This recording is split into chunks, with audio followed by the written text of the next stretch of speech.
We're at this point where we have to ask, will Trump threaten people into giving him a second illegal term? And the answer is yes, he will threaten them. I don't know if he'll succeed, but he is doing that because he works for a crime syndicate in the US under Trump is a mafia state. And people keep forgetting this, even though Michael Cohen admitted under oath in February 2019 that this is how Trump operates, and that Cohen himself personally made over 500 threats on behalf of Trump while working for him. We have had testimony from an endless array of public officials who have been threatened with death and violence. Marie Yovanovitch, Alexander Vindman, Fiona Hill. We've seen threats towards every member of the quote-unquote squad, toward Adam Schiff, Elijah Cummings, other representatives, threats towards the judge in the Manafort trial, the jury in the Manafort trial, the judge in the Roger Stone trial, threats to Dr. Fauci, who now has to have armed security,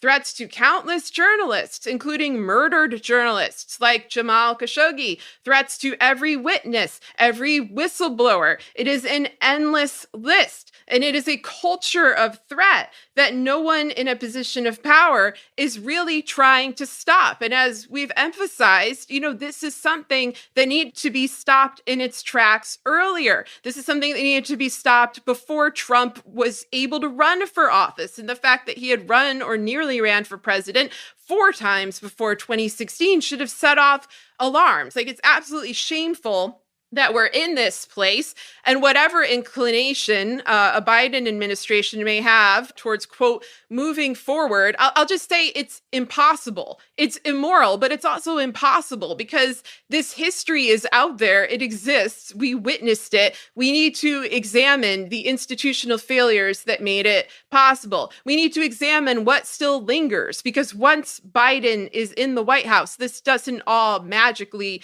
disappear.